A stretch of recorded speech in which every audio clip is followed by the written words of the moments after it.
Graça e paz em nome de Jesus. Que alegria você chegar a mais uma aula, mais um dia de ensinamento, mais um dia de aprendizado, um dia com a palavra de Deus. Como é bom aprendermos a palavra da verdade. Nós estamos estudando doutrina dos batismos. Doutrina dos batismos faz parte da nossa matéria Pedras Fundamentais 2. Pedras Fundamentais 2 é o módulo 3 da nossa aula de Rede de Ensino Instituto JAF, onde você pode aprender a palavra de Deus. Entre tanto conhecimento, entre tantas informações, você pode aprender essa palavra agora online. Você pode aprender agora nas nossas plataformas, aonde você pode ser abençoado e ainda também pode ganhar dinheiro com isso. Seja você também um representante, seja você também um divulgador aí dos nossos cursos, aí você pode então, assim, dessa forma, ser um afiliado das nossas plataformas e ganhar dinheiro com isso. Nós estamos falando sobre doutrina dos batismos,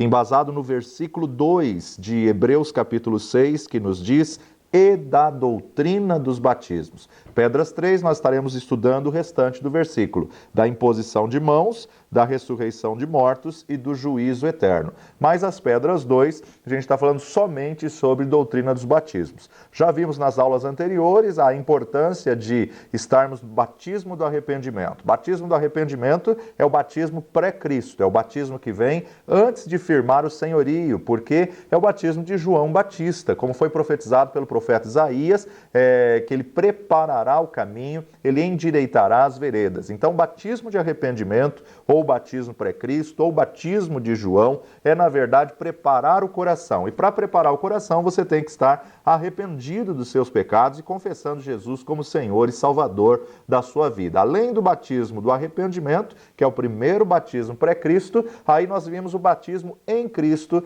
que é o batismo no corpo de Cristo. Ele é o cabeça e nós somos membros desse corpo. É esse que nós estamos estudando hoje. Batismo em Cristo ou batismo no corpo de Cristo. E sabemos que o corpo tem muitas células, tem muitos membros, tem muitos órgãos, mas o corpo se move através de juntas e medulas. O corpo se move através de um sistema que Deus criou perfeito, de harmonia, de combinação, para que possa haver o crescimento homogêneo, para que possa haver aí o crescimento harmonioso, um sistema interno. Aliás, o corpo é formado de diversos sistemas, mas nós vamos falar hoje somente sobre juntas e medulas. A palavra de Deus, no próprio livro de Hebreus, o escritor nos diz no capítulo 4, versículo 12, porque a palavra de Deus é viva e eficaz, mais penetrante do que qualquer espada de dois gumes, e penetra até a divisão da alma e do espírito, e das juntas e medulas, e é apta para discernir os pensamentos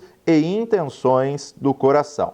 Veja aqui que ele está colocando três paralelos, três comparativos. A palavra de Deus, ela é mais penetrante do que qualquer espada de dois gumes ou dois fios, e ela penetra até a divisão da alma e do espírito, das juntas e das medulas, apta para discernir pensamentos e intenções. Essa é o poder da palavra do nosso Deus, o poder da palavra desse Deus tão tremendo e tão maravilhoso. Sabemos que a medula é uma substância gelatinosa que corre dentro do osso para haver comunicação de um membro com o outro. E o que liga um osso ao outro é a junta. Então temos a medula e temos a junta, conforme as figuras que você está observando aí, aonde nós podemos ver diversas juntas, e a medula óssea, aonde na verdade vai ter o nutriente que vai conduzir de uma parte à outra. Então a parte da medula que vai se conectar com os filamentos é denominada de segmento de medula espinhal ou neurômero. E a identificação do segmento é a identificação dos nervos espinhais que se originam nele. Então, quando o escritor de Hebreus coloca que a palavra de Deus é viva e eficaz e mais penetrante, ou seja, ela consegue invadir aquilo que a ciência não consegue invadir, que é discernir o que é pensamento e intenção, o que é alma, o que é espírito, o que é junta e o que é medula. Deus vem com a sua palavra para trazer o prumo em nossas vidas, e quem está reta é a palavra de Deus. Nós que temos que nos alinhar à palavra de Deus, porque nós que estamos tortos e, na verdade, a palavra vem para endireitar aquilo que estava torto, aplanar aquilo que estava desnivelado. Então, nós é que temos que nos ajustar à verdade da palavra de Deus. E a própria palavra de Deus, Paulo nos ensina, escrevendo aos irmãos de Éfeso, que os 5 ministérios são para o aperfeiçoamento de todos os santos, para a maturidade, para chegarmos à estatura de varão perfeito. Os 5 ministérios, eles trabalham a palavra de Deus, ou seja, qualquer um dos 5 ministérios, qualquer um dos 5 dons ministeriais, a arma que eles têm, seja o apóstolo, seja o profeta, seja o evangelista, seja o pastor, seja o mestre, a arma que os 5 ministérios usam é a palavra. Então a palavra de Deus viva, eficaz, mais penetrante do que qualquer espada de 2 fios. Já falamos que arrependimento é uma decisão consciente que leva a pessoa a uma mudança. Arrependimento não é choro, não é lamento, só chorar não resolve, só se lamentar não muda a vida de ninguém. Mas quando você decide se arrepender, quando você decide tomar essa decisão, quando você decide mudar de vida, então você se arrepende dos seus pecados. Agora, o texto que o escritor de Hebreus nos dá é o que é vivo e eficaz. O que é mais penetrante do que qualquer espada de 2 fios? A própria palavra de Deus. A palavra de Deus é que ela penetra até o ponto de fazer uma divisão, separação de juntas e medula, de alma e espírito. Então, já falei aqui que medula é uma substância gelatinosa dentro de cada osso do corpo humano que vai gerar o sangue, que vai produzir o sangue. Ou seja, todo ser humano ele é composto de ossos, né? É composto aí de membros do corpo, de células do corpo. Mas a estrutura do corpo humano ela é composta de ossos e dentro dos ossos corre uma substância gelatinosa, a qual é chamada de medula. E é essa substância que produz o sangue, é essa substância que produz a vida. Por quê? A palavra de Deus em Levítico, lá no Pentateuco, capítulo 17, versículo 11, nos diz: porque a alma da carne está no sangue, pelo que vô-lo tenho dado sobre o altar para fazer expiação pela vossa alma, porquanto é o sangue que fará expiação pela alma. A vida da carne está no sangue, a alma da carne está no sangue. Então nós temos vida por essa substância gelatinosa que dá sangue. E aqui nós vemos a importância do sangue. Sangue é vida. Enquanto o sangue está circulando, a pessoa tem vida. A hora que o sangue para de circular, significa que ela morreu. Então, na verdade, se não está circulando sangue numa área do corpo, fica morta. Quando a criança cai e tira um membro do corpo, tira um braço do lugar, na verdade, precisa se consertar, precisa se alinhar isso para que não morra aquele membro do corpo, para que não venha trazer morte ou atrofia naquela parte do corpo. Não venha trazer problema. Assim também com algum problema de saúde que pode trazer gangrena ou também até chegar ao ponto de ter que amputar um membro do corpo, dependendo aí da gravidade do problema. Então nós observamos o quê? A necessidade da medula estar funcionando, gerando vida, gerando sangue. A medula, ela é a substância gelatinosa que carrega os nutrientes de uma junta até a outra junta, de uma junta até a outra junta. Então a medula ela vai carregar os nutrientes para que haja um crescimento homogêneo, para que haja um crescimento equilibrado, para a saúde e o crescimento do osso como corpo inteiro, como na verdade proporcionalmente equilibrado. Por quê? O corpo se desenvolve de forma harmoniosa e homogênea por causa da medula. Quando a pessoa tem um problema de medula, ela pode desenvolver um problema em todo o corpo. Então, por causa da medula que carrega os nutrientes de um membro do corpo ao outro membro do corpo, carrega como? Através da junta, através dos ossos. Então, todo o corpo ele é alimentado de maneira igual, ele é alimentado de uma maneira equilibrada. Por isso que um braço não é maior do que o outro, uma perna não é maior do que outra, porque tem um desenvolvimento uniforme através da medula. Senão, tudo cresceria fora de ordem. Então, nós observamos o quê? O escritor de Hebreus está colocando que a palavra de Deus é mais poderosa, é mais penetrante, é mais viva e eficaz, penetrando até a divisão de juntas e medulas. Quando uma junta está fora do lugar, a medula naquela área seca. A medula naquela área não pode produzir a substância gelatinosa que vai gerar vida naquela área. Então, se uma junta sai fora do lugar, para o fluir da medula, para o fluir e a medula para de receber a circulação. E aquele membro do corpo está em risco, está em grande perigo. Agora, o que vai dar mobilidade ao corpo são as juntas. Se não tiver as juntas, não vai ter movimento, não vai ter as mobilidades, não vai ter a movimentação do corpo. Então, quando um osso está no lugar errado no corpo, a medula, ela não fluirá. E se a medula não fluir, não vai fluir sangue. Se não fluir sangue, não vai fluir vida. Tendo em vista que somos membros do corpo de Cristo, cada um tem o seu lugar devido no corpo de Cristo. Por isso que o batismo no corpo significa estarmos mergulhados no corpo, e quem faz esse batismo é o Espírito Santo de Deus, que coloca cada membro no corpo como ele quer.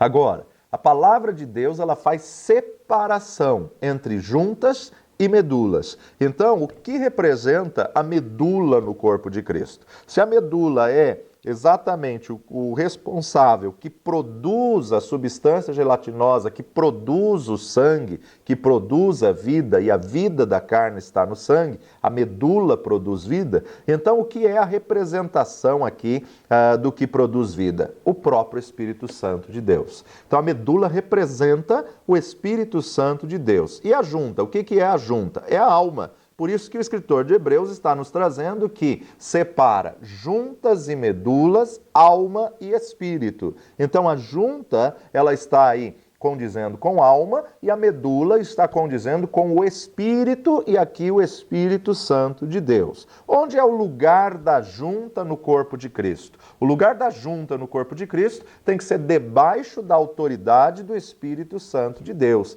Tem que ser debaixo da autoridade do Espírito. É exatamente o que Deus criou o homem, um espírito que possui uma alma e mora num corpo. Quando, na verdade, Adão foi criado, ele era espírito, alma e corpo. Quando ele pecou, o espírito se afastou de Deus, né? Quando a palavra de Deus nos diz, não coma, porque quando dela comer, certamente morrerás, essa morte significa exatamente separação de Deus. Não é o fim, mas é uma separação espiritual. Eva não comeu do fruto e caiu morta. Na verdade, Eva comeu do fruto, deu ao seu marido, e eles começaram a sentir o afastamento de Deus, né? Deus não tem comunhão com o pecado, então o espírito se afastou e eles passaram a ser guiados pela alma. E toda vez que o ser humano é guiado pela alma, ele vai se tornar um ser pecador, um ser brutal, um ser violento, como a descendência de Caim se tornou tremendamente violenta na terra. Então, o lugar da junta no corpo é submisso à medula. O lugar da junta é submisso justamente a essa substância gelatinosa que produz sangue, que produz vida. Ela tem que estar conectada à medula para poder gerar crescimento, para poder gerar vida. Então é tremendo o que o escritor de Hebreus está nos trazendo como uma revelação. Debaixo da autoridade do Espírito, a alma tem que estar sujeita ao Espírito. Se não for assim, vai trazer morte na vida espiritual. E quando a alma quer dominar, quando a alma está no controle, quando a alma quer governar, alma e corpo se torna uma natureza carnal. E a natureza carnal se torna extremamente pecaminosa, porque é a natureza adâmica. Então, quando Deus criou o homem, ele criou o homem um espírito que possui uma alma e que mora num corpo. E Paulo vai nos dizer que há uma batalha constante da carne contra o espírito, do espírito contra a carne. Nós vamos falar muito disso numa das próximas matérias, falando em merismos. Merismos é a matéria que vai estudar a divisão da alma e do espírito. O que é a alma e o que é o espírito? E Deus tinha essa ascendência sobre o homem, Deus tinha essa autoridade sobre o homem, porque ele é o criador de todas as coisas e ele criou o homem. Então o espírito do homem tinha que estar submisso a Deus e, na verdade, a alma tinha que estar submissa ao espírito. Quando o espírito domina, nós estamos vivendo uma vida de acordo com a vontade de Deus. O espírito dominava a alma de Adão, a alma de Eva, que consequentemente dominava o corpo. Quando o homem pecou, ele quebrou essa comunhão, essa ordem de Deus, e então a alma começou a dominar, e dominar, ela começou a governar o corpo. E quando a alma começa a governar o corpo, o homem vive a natureza carnal. Quando você aceitou Jesus como Senhor e Salvador, o espírito que estava morto, o espírito que estava afastado de Deus, ele reviveu. Então, muitas vezes a pessoa viveu tanto tempo na carne, tanto tempo sendo dominada pela alma, tanto tempo sendo dominada por uma natureza carnal, que quando o Espírito Santo vem habitar no nosso espírito, há uma batalha contínua do espírito contra a carne, e muitas vezes a alma não quer, a alma nunca vai querer, a alma nunca vai sentir vontade de jejuar, sentir vontade de orar, de ter um comprometimento com Deus ou de buscar o conhecimento da palavra de Deus. Mas a alma tem que estar subjugada ao espírito, a alma tem que se submeter ao espírito. E quando o espírito revivido, renasce, ele vem para dominar, para governar. Só que ele só consegue governar quando nós temos o senhorio de Jesus. Por quê? Quando há esse encontro com Jesus, a alma grita, ou seja, a alma vai querer dizer, não, quem manda aqui sou eu. Ela é mais velha, né? Ela está trabalhando ativa há mais tempo. E o Espírito de Deus, no nosso espírito vai ter que subjugar a alma e vai ter que dizer, não, você se converteu e agora você tem que se submeter exatamente ao Espírito. Paulo vai falar muito bem acerca dessa batalha, mas no capítulo 5, versículo 17, Paulo nos diz exatamente isso. Porque a carne cobiça contra o espírito e o espírito contra a carne. E estes opõem-se um ao outro para que não façais o que quereis. Mas, se sois guiados pelo espírito, não estais debaixo da lei. Se sois guiados pelo Espírito, não estais debaixo da lei. A carne cobiça, ou seja, a carne luta contra o Espírito e o Espírito luta contra a carne. Então a nossa luta é colocar a junta, a alma, no lugar devido. A nossa maior luta não é contra o diabo. A nossa maior luta é contra a nossa carne, contra a nossa natureza carnal, a nossa natureza humana. Agora, se nós não estivermos no lugar correto, nós não vamos deixar o Espírito Santo de Deus produzir vida. Nós vamos trazer morte. Para que a unção de Deus possa fluir, nós precisamos estar no lugar certo. Então, na verdade, temos que estar da maneira de Deus, da forma como Deus estabeleceu e Deus criou todas as coisas. Há um cansaço natural, por quê? Porque somos corpo, somos matéria. E essa matéria, essa composição da matéria é fraca. Então, eu posso fazer diversas coisas para o Senhor e, humanamente, naturalmente, me canso. Agora, quando eu estou fora do que eu fui chamado a fazer, além do cansaço, vai se trazer um peso, porque na verdade está um osso fora do lugar. Além do cansaço, vai se ter um peso, e esse peso muitas vezes é um peso de angústia, né? Além da fraqueza do cansaço, tem ainda o peso da angústia. Por quê? Porque vai fazer aquilo que não foi chamado para fazer, então você vai fazer algo contrariado. E esse peso gera amargura, gera angústia, gera tristeza e ainda diz, ai, como é difícil fazer a vontade de Deus. Mas na verdade, quando nós estamos no lugar certo, quando nós estamos cumprindo o chamado que recebemos do Senhor, aí nós podemos ter o renovo do Espírito Santo de Deus, o fortalecimento do Espírito Santo de Deus. Então, junta representa a alma, que tem que estar debaixo do controle da medula, tem que se submeter ao controle do Espírito Santo. Efésios capítulo 4, versículo 8,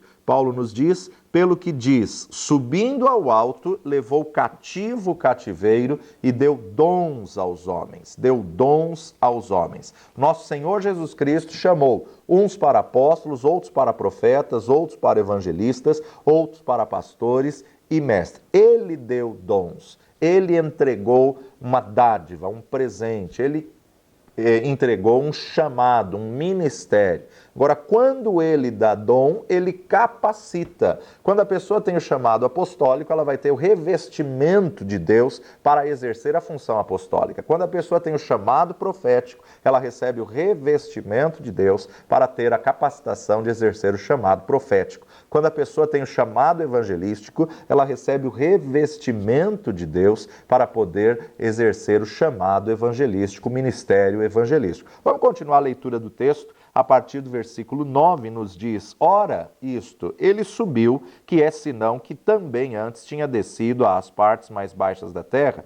Aquele que desceu é também o mesmo que subiu acima de todos os céus para cumprir todas as coisas. E ele mesmo deu uns para apóstolos, outros para profetas e outros para evangelistas e outros para pastores e doutores, querendo o aperfeiçoamento dos santos para a obra do ministério, para a edificação do corpo de Cristo, até que todos cheguemos à unidade da fé e ao conhecimento do Filho de Deus, a varão perfeito à medida da estatura completa de Cristo, para que não sejamos mais meninos inconstantes, levados em roda por todo o vento de doutrina, pelo engano dos homens que com astúcia enganam fraudulosamente. Antes, seguindo a verdade em amor, cresçamos em tudo naquele que é a cabeça, Cristo, do qual todo o corpo bem ajustado e ligado pelo auxílio de todas as juntas, segundo a justa operação de cada parte, faz o aumento do corpo para a edificação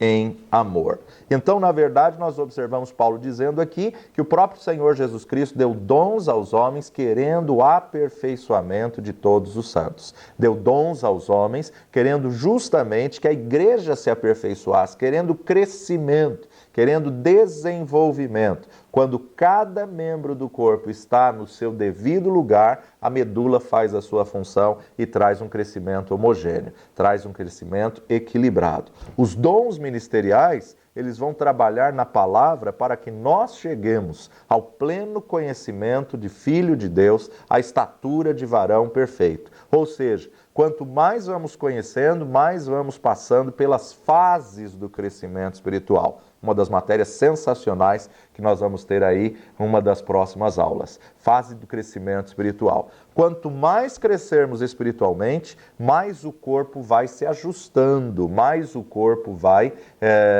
se formando, né? Se fortalecendo. Por quê? Porque estamos chegando à estatura de varão perfeito. Estamos chegando ao pleno conhecimento do Filho de Deus. Então, cuidado com aqueles crentes itinerantes, como nós falamos na última aula, os crentes borboletas, né, que ficam borboleteando de denominação em denominação. Não siga esse tipo de crente, não tenha esse tipo de comportamento, não fique correndo atrás desses crentes borboletas, porque quando você chega, ele fala, olha, já estou em outro lugar, Deus já me direcionou para outro lugar e ainda espiritualiza colocando o nome de Deus, porque ele não consegue criar raiz. E ele vai estar sempre achando uma novidade, ele vai estar sempre achando um novo movimento, um novo mover, e vai estar sempre te convidando, não, mas eu vim para tal local, aqui é uma bênção, aqui é maravilhoso, aqui sim eu me encontrei. E quando você decide segui-lo, ele já está em outro local e assim por diante. Não cria raiz, não traz crescimento.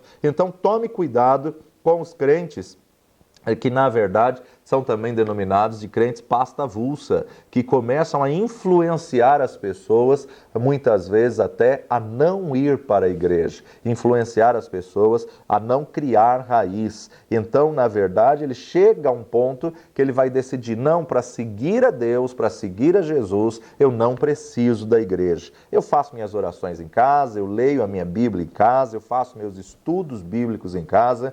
Se você estando firmado na igreja, já é difícil ter uma disciplina espiritual de uma vida com Deus, de jejum, de oração, de leitura da palavra, de aprendizado da palavra, fora dela é impossível. Jesus vem buscar uma igreja, Jesus vem buscar o corpo de Cristo, Jesus vem buscar a noiva. E a noiva, ela é composta de muitos membros. Então nós precisamos sim estar ligados ao corpo de Cristo para que haja o fluir do sangue, para que a medula possa gerar vida e vida com abundância. Então, quando falamos acerca de batismo no arrependimento, definimos e qualificamos ele como batismo pré-Cristo, porque ele é o que vai preparar o caminho e endireitar as veredas para a vinda do senhorio de Jesus. E aí então passamos para o segundo tipo de batismo, que é o batismo em Cristo, que é o batismo no corpo de Cristo. Esse é o segundo batismo. A partir desses dois batismos, agora na verdade, nós temos a vida no reino de Deus, nós temos o começo da vida do reino de Deus,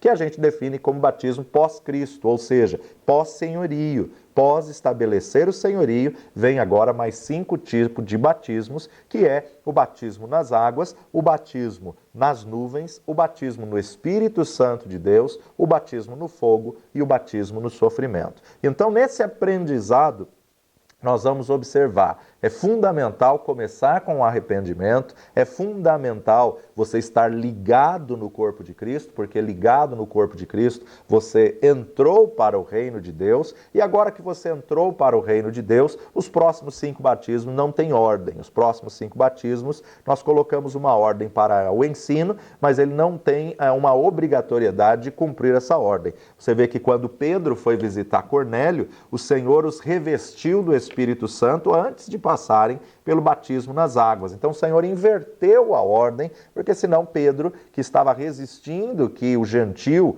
recebesse a Jesus, na verdade ele teria dificuldade de passá-los pelas águas. Mas depois que eles estavam falando em línguas, o próprio Pedro disse, como podemos agora reter a água se eles já estão batizados no Espírito Santo? Então nós vemos aqui que esses batismos agora não têm uma sequência natural, mas são considerados o batismo pós-Cristo. O batismo no corpo vai te levar a desenvolver o caráter de Cristo. Quando falamos de caráter, estamos falando de idoneidade, integridade, pontualidade, fidelidade, um amor incondicional, e o nosso caráter tem que ser a imagem e semelhança de Cristo. Se o povo não puder confiar na tua palavra, jamais confiará na palavra que você prega.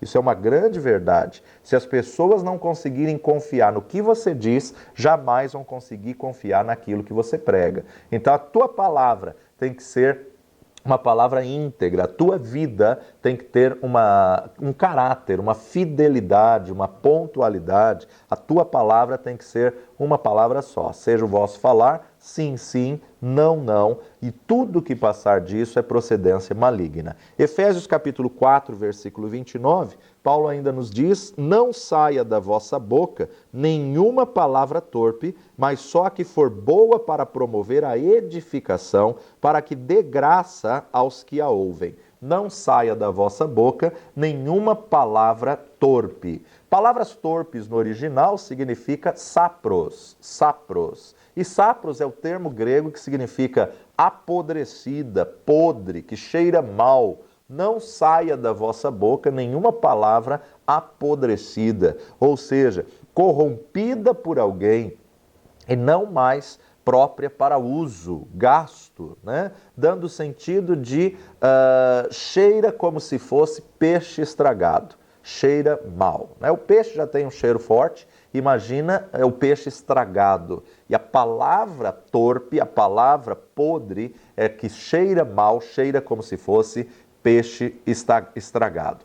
Para que isso aconteça, você tem que se desviar da palavra da verdade. Quando você está firmado na palavra de Deus, na tua boca vai sair a palavra de Deus, porque a boca fala aquilo que o coração está cheio. Por isso que nós não devemos aceitar uma questão de independência. Nós não somos seres independentes, nós somos seres totalmente dependentes de Deus. Então tome cuidado com ministérios independentes, ministérios desligados do corpo, ministérios que não querem prestar contas a ninguém, se submeter a uma autoridade. Todo aquele que exerce autoridade, submeta-se à autoridade, porque a independência ela traz problemas. A independência é totalmente contra a palavra de Deus. Não existe vida fora do corpo. Jamais você machuca um dedo, amputa o dedo, manda ele para tratamento e quando ele estiver bom, então você enxerta ele no corpo. Não. Um membro fora do corpo é morte. Então, independência é como um espírito maligno que, na verdade, nós não podemos aceitar. Paulo, ainda falando sobre a variedade do corpo, nós observamos em 1 Coríntios, capítulo 12, 1 Coríntios, capítulo 12, ele começa dizendo acerca dos dons espirituais e, na sequência, a partir do versículo 12, ele começa a dizer sobre a unidade dos membros do corpo. 1 Coríntios 12, 12, porque assim como o corpo é um e tem muitos membros, e todos os membros, sendo muitos, são um só corpo, assim é Cristo também. Pois todos nós fomos batizados em um Espírito, formando um corpo. Quer judeus, quer gregos, quer servos, quer livres, e todos temos bebido de um mesmo Espírito. Porque também o corpo não é um só membro, mas muitos. Se o pé disser, porque não sou mão, não sou do corpo, não será por isso do corpo? Se a orelha disser, porque não sou olho, não sou do corpo, não será por isso do corpo? Se todo o corpo fosse olho, onde estaria o ouvido? Se todo fosse ouvido, onde estaria o olfato? Mas agora Deus colocou os membros no corpo, cada um como quis. Cada um deles como quis. E se todos fossem um só membro, onde estaria o corpo? Agora, pois, há muitos membros, mas um corpo. E o olho não pode dizer à mão, não tenho necessidade de ti, e nem ainda a cabeça aos pés, não tenho necessidade de vós. Sabemos que o cabeça do corpo é Cristo. Nem ainda a cabeça pode dizer aos pés, ou a cabeça que é Cristo, não pode dizer a nenhum membro do corpo, eu não preciso de ti. Jesus jamais vai dizer a algum membro do corpo, eu não preciso de ti. Verso 22. Antes, os membros do corpo que parecem ser os mais fracos são necessários, e os que reputamos serem menos honrosos no corpo, a esses honramos muito mais. E aos que em nós são menos decorosos, damos muito mais honra, porque os que em nós são mais honestos não têm necessidade disto. Mas Deus assim formou o corpo, dando muito mais honra ao que tinha falta dela, para que não haja divisão no corpo, mas antes tenham os membros igual cuidado uns dos outros. De maneira que, se um membro padece, todos os membros padecem com ele, e se um membro é honrado, todos os membros se regozijam com ele. Ora, vós sois o corpo de Cristo e seus membros em particular. E a uns pôs Deus na igreja, primeiramente apóstolos, em segundo lugar profetas, e em terceiro doutores, depois milagres, depois dons de curar, socorros, governos, variedade de línguas. Porventura são todos apóstolos? São todos profetas? São todos doutores? São todos operadores de milagres?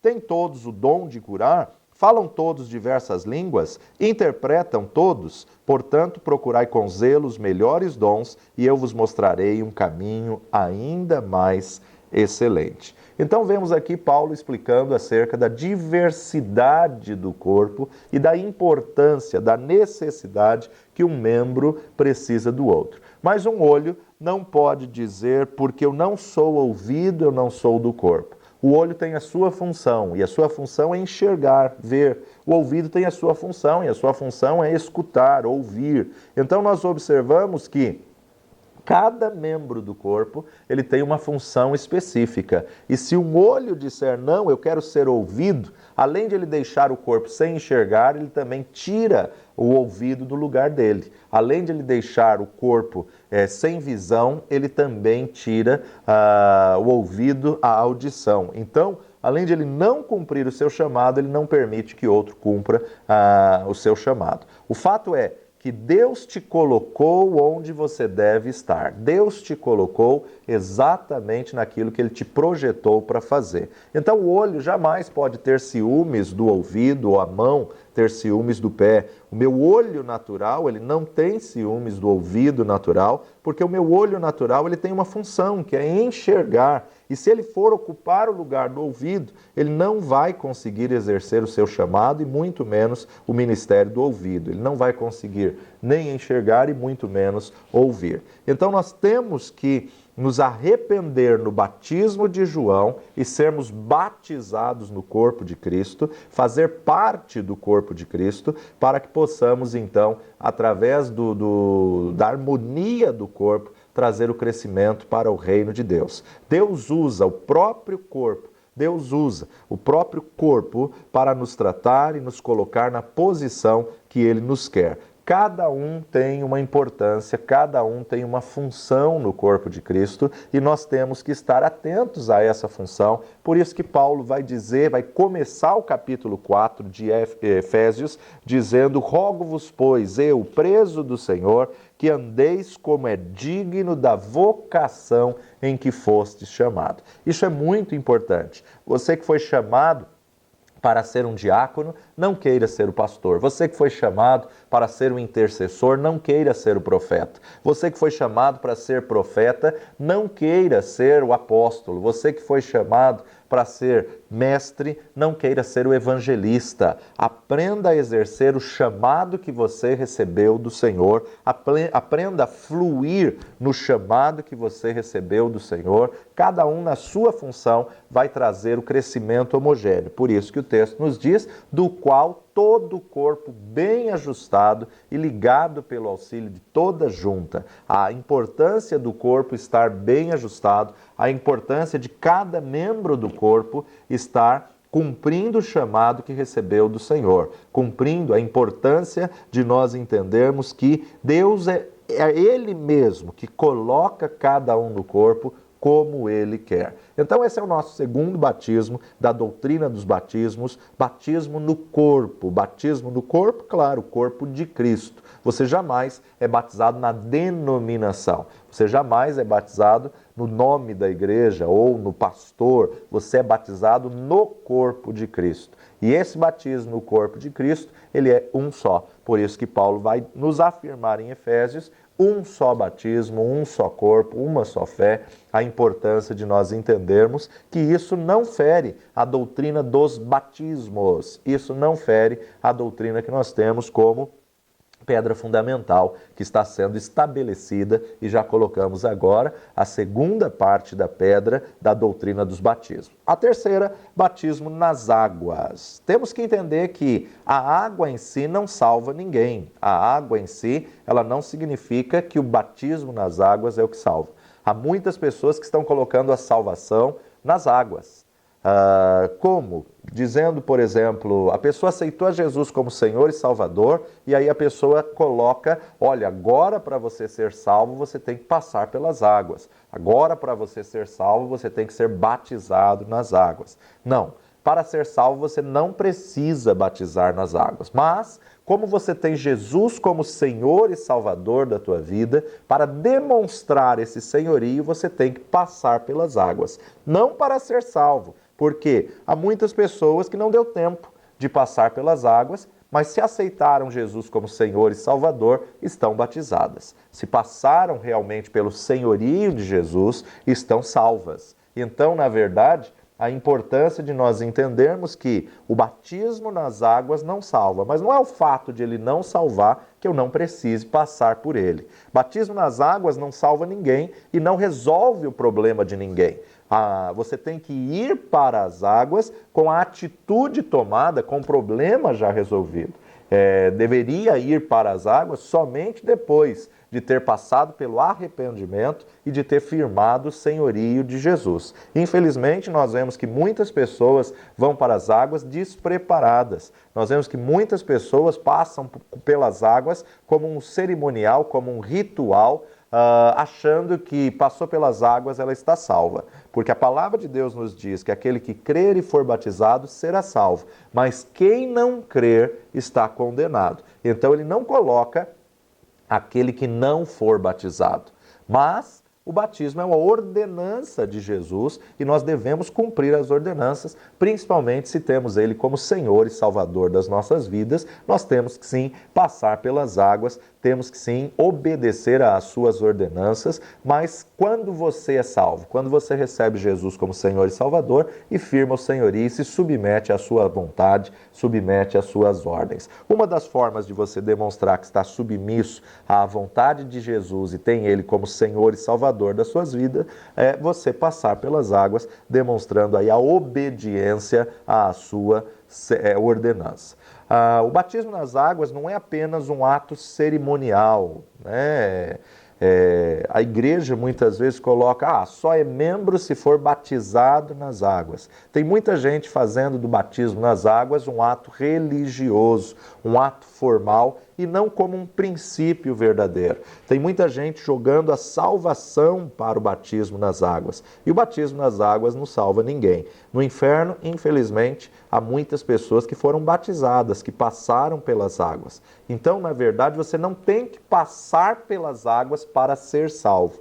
Mas porque você é salvo e tem Jesus como Senhor e Salvador, aí você precisa passar pelas águas. Então, o batismo nas águas, ele acompanha a salvação. Não há poder nenhum na água para salvar. A salvação, ela está única e exclusivamente na obra da cruz em Cristo Jesus. É o sangue de Jesus Cristo que veio em carne e sangue, morreu e ao terceiro dia ressuscitou. É através desse sacrifício de sangue que nos purifica de todo pecado. Tem muito misticismo por aí acerca do batismo nas águas, inclusive alguns até dizendo que tem que se batizar em água corrente para que a água leve o pecado das pessoas. Uma tremenda bobagem.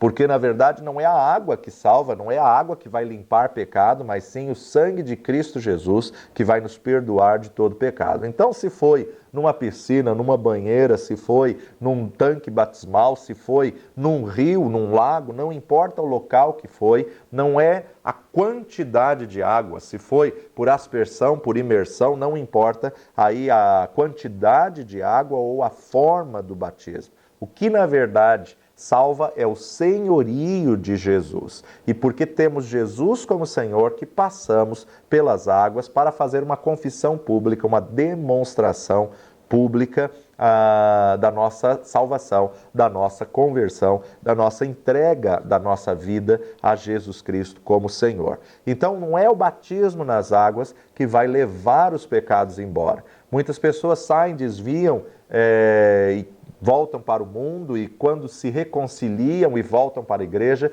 querem ser batizadas de novo para serem perdoadas. Batismo não perdoa pecados. O que perdoa pecado é a confissão e o arrependimento. É você confessar a Jesus o seu pecado e se arrepender dos seus pecados. Aí sim, você será perdoado. Então não importa se a água é corrente, se a água é parada, se é no rio, se é no mar, se é num tanque batismal, se é numa piscina, numa banheira, não importa qual seja o local, o que importa é justamente como está o seu coração. Quando você passa pelo batismo de arrependimento, você prepara o caminho, prepara o seu coração para poder então estar firmado na palavra do Deus Todo-Poderoso. Então, na realidade, o batismo nas águas é o batismo agora em Cristo, é o batismo que é a identificação da tua vida com o Senhor Jesus Cristo. É isso que nós vamos estudar na nossa próxima aula. O que é o batismo nas águas? O que significa? O que representa? Esses que são considerados batismos cristãos ou batismo pós-Cristo, é o batismo em Cristo. O que significa, né? Batismo nas águas, batismo na nuvem, batismo no Espírito Santo, batismo no fogo e o batismo no sofrimento. Esses são considerados batismos cristãos que nós faremos, se Deus nos permitir, a partir da próxima aula. Fique conosco, Aquilo que você não entendeu, volta de novo e assista mais uma vez a aula e aprenda da palavra da verdade, que conhecereis a verdade vos libertará. Que Deus te abençoe e até a nossa próxima aula.